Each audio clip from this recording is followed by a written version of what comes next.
Aditya Birla group के merger पर बड़े सवाल उठ रहे हैं। आईकैन इन्वेस्टमेंट के अनिल सिंघवी ने कहा कि रिस्ट्रक्चरिंग पूरी तरह से गलत है और निवेशकों के साथ धोखेबाजी हुई है।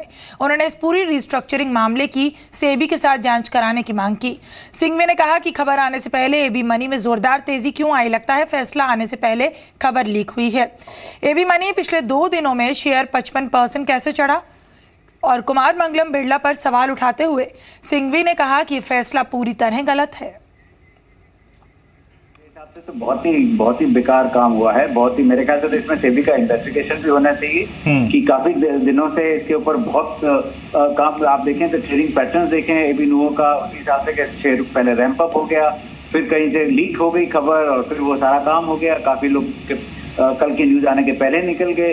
ये क्या काम हो रहा है और ये लीक हुई कैसे? 3-4 दिनों से काफी चैनल्स हैं, पता नहीं आपके चैनल ने किया नहीं, काफी चैनल्स हैं बड़े दावे के साथ कह रहे हैं हमने आपको 9 अगस्त को बताया, 8 अगस्त को बताया। अरे आपके पास खबर आई कैसे? ये बताया कैसे? और बेचारा जो कॉमन शेयर होल्डर है वो तो ट्रस्ट करता है मैनेजमेंट कि कोई चीज आप लेके आओगे पहले लीक नहीं होगी। मैं आपकी न्यूज की वेट कर रहा हूँ, न कि रूमर्स की वेट करके काम करूँ। तो काफी इसमें एबी नूवो का जो आपने बताया वो बात बिल्कुल सही है कि जो लोगों ने फाइनेंशियल सर्विसेज के हिसाब से लोगों के शेयर खरीदे थे, आज जब ये स्ट्रक्चर के सामने आया तो they feel very cheated and rightly so. मेरे हिसाब से तो ये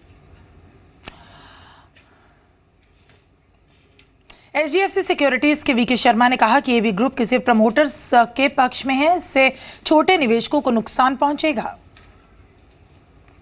तो ऑब्वियसली यहाँ पे मैनेजमेंट चाहेगा कि वो अपना ठीक ठाक रहे और ये जो भी ये रिस्ट्रक्चरिंग हुई है ये at the cost of small share holder हुई है।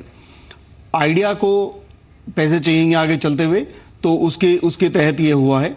और सबसे इम्पोर्टेंट बात ये है कि इन्वेस्टर को भी ये चाहिए।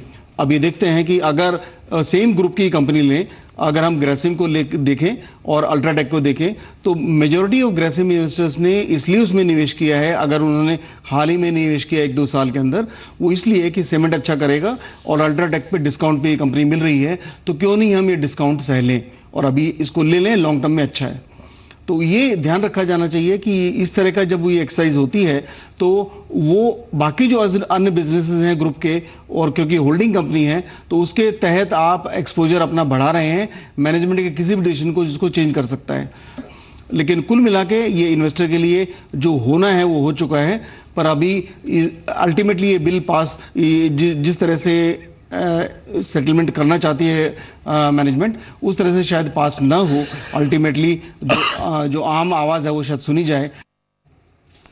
एक्यूएफ एडवाइजर्स नितिन रहेजा का कहना है कि बैलेंस शीट को देखते हुए एबी न्यूवो ग्रासिम डील का स्ट्रक्चर किया गया। निवेशकों को एबी न्यूवो में सतर्क रहना चाहिए।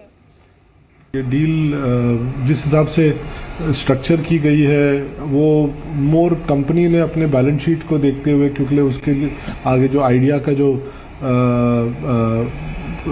नए ऑक्शन या जो नया कैपेक्स है वो देखते किया हुआ है।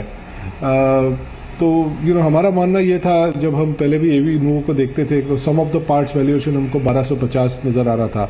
तो मैंने जैसे आपको बताया कि एक लिक्विडिटी ड्रिवन रैली में ये 1500 तक गया, पर जैसे ही उसके कल रिजल्ट्स आए वो आपने जो आइडिया के वजह से जो उसका हिट हुआ प्रॉफिटेबिलिटी आपने उसका, और यही मेरा मानना है कि ओवरऑल अगर आप मार्केट को भी देखेंगे, अगर ओवर वैल्यूएशन ये जोन में जाएंगे तो अगर वहाँ पे थोड़ा सा डिसअपॉइंटमेंट हुआ तो वहाँ इस किस्म का सेल ऑफ आपको बहुत सारे और स्टॉक्स में नज़र आ सकता है।